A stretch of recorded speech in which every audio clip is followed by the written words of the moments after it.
Bienvenidos a Kaiser Report. Soy Max Kaiser. Sigan las onzas, no el precio. Aquel que tiene el oro, manda. Y si no tienen oro, serán aniquilados. Stacy. Así es, Max. Es un momento en el que se transfiere mucha riqueza. Y son tiempos que no resultan fáciles.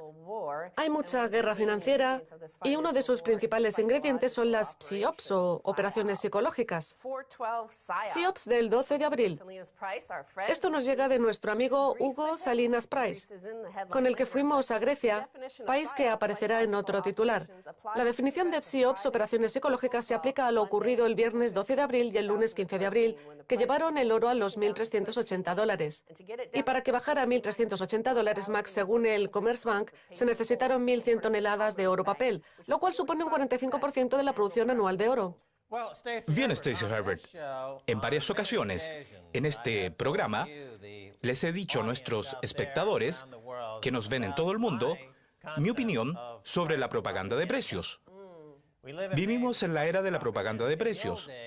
En los viejos tiempos, en el siglo pasado, la propaganda se desarrollaba en los medios de comunicación, en la imagen, en las noticias, en la era del consenso manufacturado del que habló Noam Chomsky. Y ahora se ha convertido en la propaganda de precios. Si se pueden cambiar los precios a un cierto nivel, entonces cambiará la percepción de las personas, basándose en ese precio. Se puede decir que yo inventé esa idea, porque si recuerdan, inventé la tecnología para alterar los precios y crear una percepción distinta para las películas de Hollywood. Y ahora esa idea la han tomado los extremistas, los terroristas financieros, los bancos del oro, que utilizan la propaganda de precios para alterar la percepción de la gente. Sin embargo, el valor subyacente, el valor intrínseco, está aumentando, crece. De acuerdo. Y ahora todo el mundo llama keynesianos o neokeynesianos a Ben Bernanke o al Banco de Inglaterra y libran una batalla contra los austriacos. Lo hacen deliberadamente, contra ellos, porque los austriacos no creen en el valor intrínseco. Creen que no existe porque todo valor depende de la conciencia humana y de lo que los seres humanos consideran que tiene valor o no. Salinas Price, que por cierto era un buen amigo de Mises, es decir, que pertenece a la escuela austríaca, dice: si atendemos a la definición de wikipedia.org, la guerra psicológica en el oro pretende influir en la escala de valores del observador, su escala de creencias, emociones, motivos y comportamiento. Yo añadiría que concretamente esto último es lo que más afecta al precio del oro. La escuela austríaca, iniciada por Karl Menger, fue una transición entre la economía de la Edad Media y la economía posterior a la Edad Media, y la idea de que el valor depende del punto de vista del observador tiene las mismas connotaciones que decir que el conocimiento tiene que ver con el conózcase a sí mismo o con el pienso luego existo. Respecto a la economía, Karl Menger proporcionó esta nueva forma de pensar y dijo que el valor es lo que uno cree que es el valor. Y es un concepto muy interesante e importante. Dijo que lo más importante es el comportamiento, así que nos vamos a fijar en el comportamiento de todo el mundo y si los keynesianos actúan o no con una concepción austríaca respecto a sus intenciones en esta guerra del oro y si lo logran o no. Primero nos dirigiremos al este, que es donde va a parar todo el oro. Época dorada para la Casa de la Moneda de Perth. Luego tenemos este otro titular: joyeros triplican su demanda de oro. Esto nos llega desde la India, pero también hemos visto algo así en Bangkok, Max, donde incluso hablan de atascos en las aceras frente a las tiendas de oro y de metales preciosos. Está pasando en la India y en Bangkok y en Australia se ven colas de 3 y 4 horas de espera. Eso es por nuestro programa. Nuestro programa se ve en todo el mundo y la idea de limitar el movimiento del oro es algo local. Se limita a Occidente y a su idea keynesiana de guerra propagandística con la impresión de dinero, pero el resto del mundo la gente lo entiende bien. Nuestro programa es internacional y por eso la gente compra oro. En mi opinión, donde coinciden los conceptos de guerra psicológica y confianza en el poder del papel, es en Japón, que, aunque está en Asia, no hace como el resto, que consume y compra. Los japoneses consideran el oro como un refugio contra las acciones y el yen. Ya sabemos que el precio del oro en yenes registró máximos históricos justo antes de derrumbarse. Y ahora hay mucha gente que hace largas colas de hasta 7 horas frente a las tiendas de metales preciosos en Ginza. Y la mayoría lo hace porque los bancos no ofrecen ningún interés por sus depósitos y además tienen miedo a la guerra. Pero algunos japoneses también temen que se desencadene una crisis por las políticas expansivas tanto monetarias como fiscales, conocidas como Abenomía, además de la deuda nacional, que ya duplica la producción anual. Es cierto, y por eso allí están comprando oro. Hace un par de semanas registraron un máximo histórico y desencadenó una avalancha de ventas por parte de los escarabajos de papel en los mercados de papel. Y probablemente volverá a registrar un máximo histórico en yenes dentro de 2 o 3 semanas y se producirá un nuevo efecto dominó en las divisas fiduciarias. Lo interesante de este asunto es que durante los años que derivaron en la crisis financiera, la señora Watanabe invirtió en Estados Unidos. ¿Quién es la señora Watanabe? Una inversionista japonesa que se encarga de la economía familiar. Hacía negocios en el mercado Forex, operando con acciones concretamente, asistiendo al mercado de coronas en Islandia, por ejemplo, y ahora en vez de participar en el mercado de papel, participa en el mercado físico. ¿En serio? Bueno, eso es lo que sugiere el New York Times en este artículo. Que la señora Watanabe, la típica compradora o vendedora marginal de Japón, que participaba en Forex, ahora compra oro físico. ¿Es eso lo que dices? Porque si es cierto, el oro subirá a $10,000 la onza. Si eso es cierto, Stacy, ¿puedes afirmar rotundamente aquí y ahora que lo que acabas de decir no es falso? ¿Que es absolutamente correcto? ¿Es eso lo que dices? ¿Que la pequeña y adorable japonesa señora Watanabe compra oro? Sería un factor muy importante para la guerra psicológica porque en este caso les ha salido el tiro por la culata porque son uno de los participantes más apasionados que han aparecido en la última década en la burbuja de papel. Claro, porque el Banco de Japón ha mantenido las tasas de interés artificialmente bajas, cerca del 0%, para ofrecer a los bancos de Wall Street la posibilidad de pedir dinero prestado al 0% y poder especular. Y por eso las Watanabe, las amas de casa japonesas responsables de los ahorros japoneses, que hay que destacar que son los más altos del mundo, porque suman 1 trillón de yenes en ahorros, ellas dirigen esos ahorros, porque ya se sabe que los hombres japoneses están en el bar emborrachándose con whisky y no saben distinguir entre $1 y un balón de fútbol. Y por eso la señora Watanabe, el ama de casa japonesa, es la que toma decisiones y ha participado en el mercado de papel, y si ahora participa en el mercado de oro físico, es el acabose para los banqueros centrales como Ben Bernanke. Ahora pasemos a Occidente, aquí en Europa, Sí. donde hay mucha guerra psicológica que está aplastando a la población. Así que veamos lo que pasa en Grecia o Irlanda. La renta disponible de Grecia cayó un 8,3% en el último trimestre del 2012. El consumo cayó un 11,2%. Bueno, Max, la renta disponible total ha caído un 30% desde que empezó la crisis. Los ahorros cayeron el último trimestre un 5,9%. Y ahora un 30% de la población griega considera que para ellos habría sido mejor y hubieran preferido a la Junta de Coroneles antes que... ¿Que la Troika? que la democracia. Prefieren a la Junta antes que la Troika. La Junta antes que la Troika, porque la Junta no quiso deshacerse de ellos, metiéndolos en trenes y llevándolos a campos de concentración, ¿verdad? Solo fue una ocupación militar. Sin embargo, la Troika dice, quemémoslos a todos, porque no podemos alimentarlos ahora que les hemos robado todo. En Irlanda pasó algo parecido porque no solo sufren una enorme ola de suicidios, sino que respecto a la guerra psicológica, lo que pretenden es la capitulación y la obediencia y es algo que podemos ver en este artículo. Morosos irlandeses enfrentan prohibición de vacaciones y límite en gastos de alimentación. El Servicio de Insolvencia Personal de Irlanda publicó directrices que prohibirían a los prestatarios irlandeses que buscan afrontar el pago de sus préstamos el tomar vacaciones y limitar sus gastos de alimentación. Irlanda se ha convertido en una prisión a cielo abierto.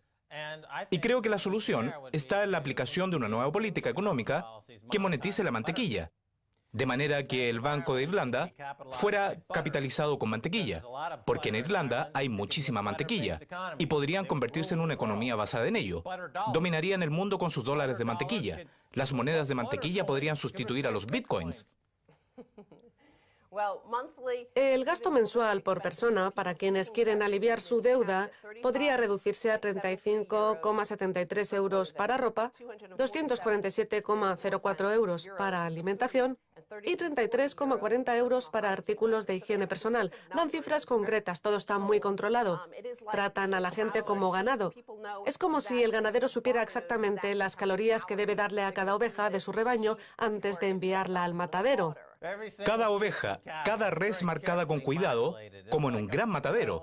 Tienen a toda la población irlandesa colocada en fila para robarles el dinero y luego le calibran cada parte de su vida. En las directrices se dice que el nivel de vida está basado en las necesidades y no en los deseos. Esa es la psicología que utilizan para alterar la percepción de las personas.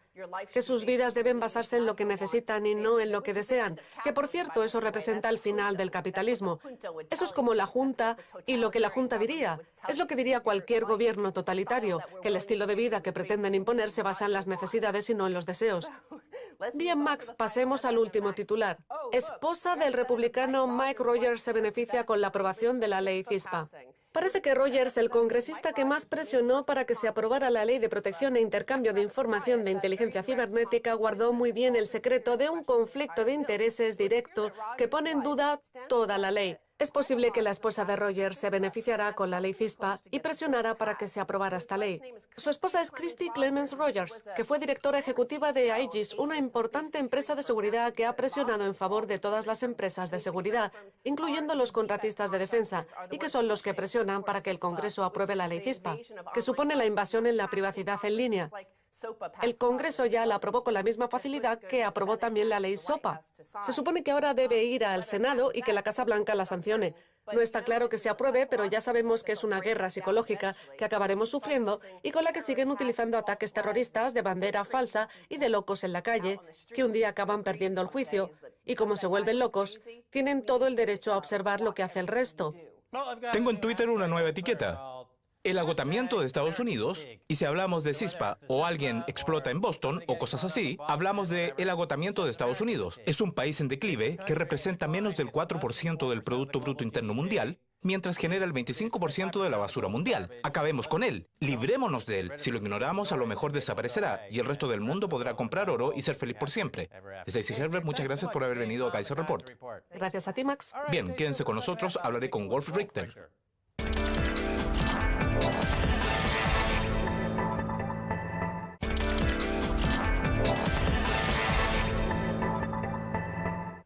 Bienvenidos de nuevo a Kaiser Report. Soy Max Kaiser. Ha llegado la hora de ir a California para hablar con Wolf Richter de testosteronepit.com. Wolf, bienvenido de nuevo a Kaiser Report. Gracias por la invitación. Bien, Wolf. Esta semana ha caído el euro por la insinuación de que podría haber un recorte de tasas. ¿Qué está pasando allí? Bueno, no creo que el recorte de tasas por sí solo marque mucho la diferencia y puede que algunos mercados reaccionen un poco, pero el recorte de tasas en sí mismo no es lo más importante. Sería importante si el Banco Central Europeo decide comprar más bonos cuando haga el recorte, pero el recorte en sí mismo, si sucede, no tendrá mucho impacto. Parece que van en busca de lo que se conoce como flexibilización cuantitativa, como hace el Banco de Inglaterra con más flexibilización cuantitativa, o el Banco de la Reserva Federal, que emplea los 85.000 millones mensuales para la compra de bonos. De manera que ahora todo el mundo, aunque el Banco Central Europeo, que se mantenía rezagado, parece que se une a la carrera armamentística para ver quién se autodestruye antes con la baja de los tipos de interés y la compra de sus propios bonos. El profesor Peter Bofinger, asesor financiero de Merkel, dijo esta semana que en los próximos 10 años los ricos deberían darnos parte de sus activos, como sus casas de vacaciones en España. De manera que la flexibilización cuantitativa ya no les parece suficiente. Y ahora quieren quedarse con sus casas. ¿Cuál es su opinión? Desde luego es un giro interesante, porque hasta ahora las personas que han pagado los rescates han sido por lo general los pensionistas y la clase baja, que han sufrido recortes en el salario mínimo, como en Grecia, por ejemplo. Todos los empleados de los sectores privado y público han tenido que pagar los rescates y, naturalmente, también los han pagado los contribuyentes de cada país. Y con esta propuesta se produce un cambio, y como la clase baja de Grecia y de otros países como Portugal han pagado los rescates, ahora también hay que imponer un gravamen a los ricos. Esto también es interesante porque no hablan de un impuesto sobre el dinero en efectivo, porque se puede mover con mucha rapidez, sino que hablan de un impuesto sobre activos que no pueden moverse como los bienes inmuebles. Y esto provoca mucha reticencia, pero si se lleva a cabo de verdad, será un nuevo acontecimiento que puede provocar grandes consecuencias. ¿Recuerda a Mao Zedong? Bien, Chipre puede ver cómo usan sus reservas de oro a cambio de un rescate. ¿Qué pasará cuando lo hagan con Italia? Italia tiene 2.400 toneladas de oro. ¿Se rendirá Italia tan fácilmente y entregará su oro a Berlín? ¿O decidirán que no quieren desprenderse de su oro? ¿Qué cree usted? No creo en absoluto que Italia se rinda, porque Italia no es Chipre. Italia es un país más grande, con una importante base industrial, y el sector bancario no es una parte muy importante de su economía. Y el sector que no funciona muy bien en Italia es el industrial. Por eso no creo que los italianos cedan a la presión de vender su oro. Actualmente, en Italia hay un gran debate sobre su permanencia en el euro y si deben aceptar más medidas de austeridad. Así que ya hay una resistencia a las imposiciones de un rescate por parte de la Troika. Por eso no creo que Italia venda su oro. Pero por ahora, hemos visto un patrón del que ya hemos hablado en este programa, que fue cuando Goldman Sachs, Papandreou y John Paulson confabularon para atacar a Grecia y destruir su economía, para luego poner en venta su oro. En Chipre, los fondos de cobertura y el gobierno confabularon para atacar al gobierno y quedarse con su oro para saldar la deuda impuesta por los vándalos extranjeros y los fondos de cobertura, a los que llamo terroristas financieros. Pero en el caso de Italia, está claro que es una buena idea no querer entregar sus 2.400 toneladas de oro a Berlín. Pero estamos en una guerra de divisas y nada los detendrá. Y si Italia no entrega su oro, ¿qué hará Alemania para quedarse con ese oro? Hablemos un momento de California. ¿Dónde está usted? ¿Qué cree usted de este enorme aumento de la contribución de las pensiones de CalPERS que deben pagar ahora los municipios? Da la sensación de que están pensando en las pensiones. ¿Cuál es su opinión, Wolf? Bueno, en California existe el mismo problema que la gente de Grecia, y es que tenemos muy poca capacidad de financiación para las pensiones. Hay déficit y todos los problemas financieros que tiene Grecia también los tenemos nosotros. Y California sufre una alta tasa de desempleo, pero lo que sí existe es una economía de alta tecnología bastante sólida y tierras con muy buena agricultura funcional. Y ahora debemos intentar ver cómo vamos a pagar las promesas que hicimos, porque durante muchos años firmamos acuerdos para comprar muchas cosas con esas promesas. Pero ahora ha llegado la hora de pagarlas. Ha habido un reciente caso de quiebra en Stockton y de hecho nos enteramos que ahora, por primera vez, los tribunales permiten que las pensiones sirvan para procedimientos de quiebra. Lo cual significa que cuando los municipios californianos quiebren, las pensiones podrían sufrir recortes. Y los pueden hacer de muchas formas distintas. Una de ellas es subiendo la contribución y otra es bajando los beneficios. Aún no se puso en marcha, pero es algo que va contra las leyes del estado de California. Así que habrá que ver cómo lo instrumentan. Bien, así que tenemos flexibilización cuantitativa en los países a los que obligan a transferir la riqueza de los ahorristas a los especuladores, utilizando unas tasas de interés artificialmente bajas. También tenemos la evidente confiscación, como en el caso de MF Global o Chipre, y ahora usted dice que se están cambiando las leyes de las pensiones gubernamentales para que los especuladores puedan acceder al dinero de las pensiones. Además, en el sector de las pensiones hay otro problema, porque tanto CalPERS como Robert Citron, que gestionaba las pensiones del condado de Orange, están abiertos a la corrupción. Se sabe que CalPERS compró acciones tóxicas de Lehman Brothers, aunque por mi parte les dije que era algo corrupto, pero obviamente son una institución corrupta, de manera que existe la gestión corrupta, a lo que se suman los gobiernos y las corporaciones que se unen para robar el patrimonio de la población, y al final, el nuevo gobernador de California, Jerry Brown, aunque parece que se hace algún progreso. Pero, ¿saldrá el estado de esa situación? ¿Qué cree usted, Wolf? Eso dependerá de la economía. Hasta ahora, la industria tecnológica, financiada por los fondos de capital de riesgo, ha experimentado un crecimiento en los últimos 2 años y a la agricultura le va muy bien en California. La economía del interior no va tan bien y el desempleo sigue siendo relativamente alto, de manera que no sé si esa economía continuará creciendo lo suficiente como para sacar a California de la crisis o si el crecimiento de los últimos años ya se acabó y va a ralentizarse nuevamente y retrocederemos a cuando el Estado estuvo al borde de la quiebra. Me gustaría que nos hablara de lo que parece ser un caso de un nivel de corrupción increíble en Wall Street, en Washington y en los gobiernos municipales. Parece que asistimos a una estafa financiera a 2 niveles, donde aquellos que pueden acceder al gobierno pueden obtener prácticamente todo lo que quieren y se fijan como objetivo, mientras abusan gravemente de los pobres que no trabajan en el gobierno y están al margen de esa estafa. Estados Unidos y California son un auténtico caso de delincuencia organizada, donde los banqueros centrales tienen las puertas abiertas. ¿Estoy exagerando? ¿Qué cree usted? ¿Está todo tan corrupto como parece, Wolf? No creo que exagere, no creo que nadie pueda exagerar cuando habla de la corrupción que han generado los bancos centrales. Y como ya vimos hace un par de años con las auditorías de la Reserva Federal, la cantidad de corrupción era el núcleo y es algo que está pasando en todas partes. Los bancos centrales están fuera del control democrático y pueden hacer todo lo que quieran y no deben dar explicaciones a la población.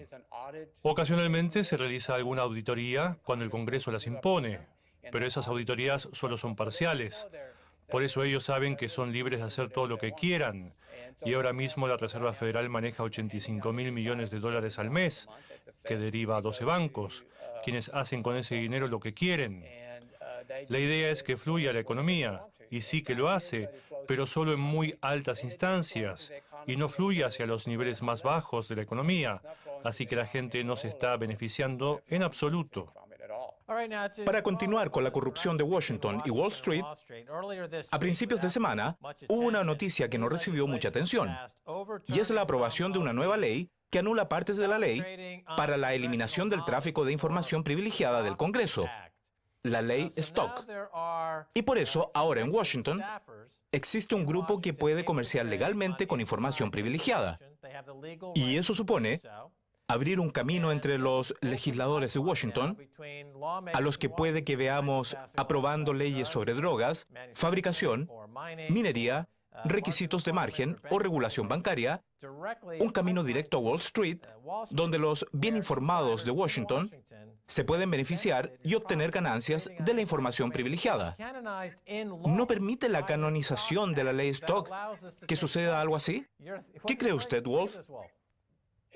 En realidad no habrá ningún cambio, porque así ha sido siempre. La alcantarilla de la corrupción y el hecho de redactar una ley que lo prohíba es algo efímero y se volverá a permitir y seguirá pasando. Todos los estudios que han analizado este asunto han demostrado que las personas con información privilegiada de Washington comercian con información legislativa. ¿Y cuán rentable resulta? Y es normal que el Congreso no quiera acabar con ello, porque ellos mismos se benefician de algo así. Parece que existe un esfuerzo conjunto para conducir a la población al mercado de valores que ahora registra máximos históricos, alejando a los consumidores o a los ciudadanos de algo que les permita mantener su poder adquisitivo, como el oro, por ejemplo. Recientemente el oro ha recibido un duro golpe, pero el mercado de valores, a pesar de que el Producto Bruto Interno cae, los salarios bajan, baja la tasa de empleo y aumenta la corrupción. Todo lo que normalmente se relaciona con un mercado de valores en problemas. No tiene nada que ver con el precio actual de la bolsa. ¿No es una burbuja que está a punto de estallar, Wolf? Con toda seguridad es una burbuja a punto de estallar, y por lo que sabemos de las burbujas anteriores, mientras los bancos centrales estén dispuestos a inflar la burbuja, lo harán. En algún momento se hará imposible, y por eso ahora vemos cómo se discute si la Reserva Federal debería detener el programa actual de impresión de 85.000 millones de dólares al mes. Pero cuando termine, está claro que la burbuja estallará. Hace poco hemos visto una cierta inestabilidad en el mercado de valores que hacía tiempo no veíamos. Por eso creo que ahora mismo hay mucha reticencia a la compra de más acciones y los más inteligentes quieren dejarlo. Pero la población estadounidense todavía no se ha enamorado de las acciones y no parece que vaya a hacerlo. Así que vamos a tener una situación muy interesante. No me dedico a la predicción de mercados, pero dudo que pueda subir mucho más. Lógicamente, es algo difícil de justificar. Bien, Wolf Richter, nos quedamos sin tiempo. Muchas gracias por haber venido a Kaiser Report. Gracias por la invitación. Bien, y eso es todo por esta edición de Kaiser Report. Soy Max Kaiser junto a Stacy Herbert. Quiero agradecer a mi invitado, Wolf Richter, de testosteronepit.com. Si desean contactarnos, pueden enviarnos un email a kaiserreport@rttv.ru y también pueden tuitearnos en @kaiserreport. Hasta la próxima. Max Kaiser les dice adiós.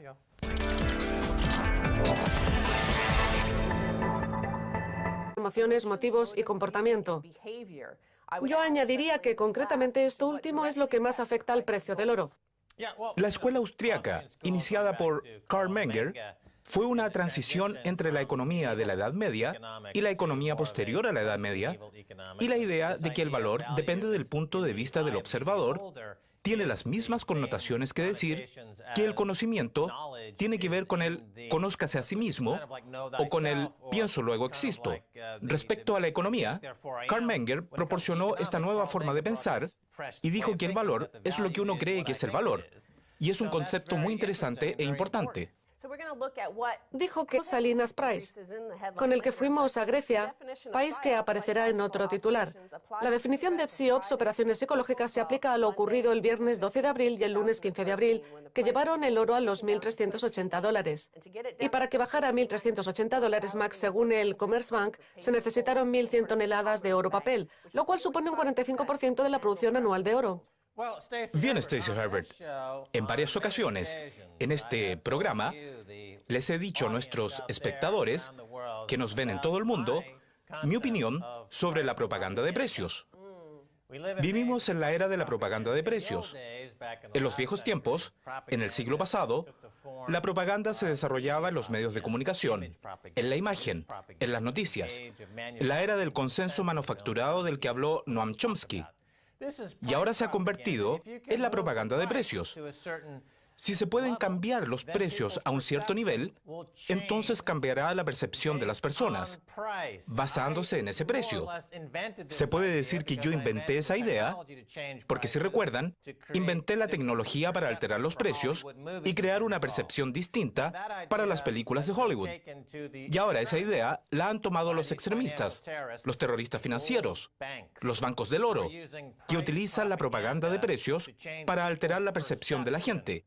Sin embargo, el valor subyacente, el valor intrínseco, está aumentando, crece. De acuerdo. Y ahora todo el mundo llama keynesianos o neokeynesianos a Ben Bernanke o al Banco de Inglaterra y libran una batalla contra los austriacos. Lo hacen deliberadamente, contra ellos, porque los austriacos no creen en el valor intrínseco. Creen que no existe porque todo valor depende de la conciencia humana y de lo que los seres humanos consideran que tiene valor o no. Salinas Price, que por cierto era un buen amigo de Mises, es decir, que pertenece a la escuela austríaca, dice: si atendemos a la definición de wikipedia.org, la guerra psicológica en el oro pretende influir en la escala de valores del observador. Su escala de creencias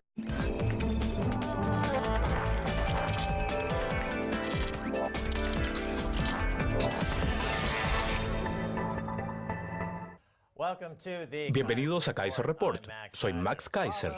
Sigan las onzas, no el precio. Aquel que tiene el oro, manda. Y si no tienen oro, serán aniquilados. ¿Stacy? Así es, Max. Es un momento en el que se transfiere mucha riqueza. Y son tiempos que no resultan fáciles.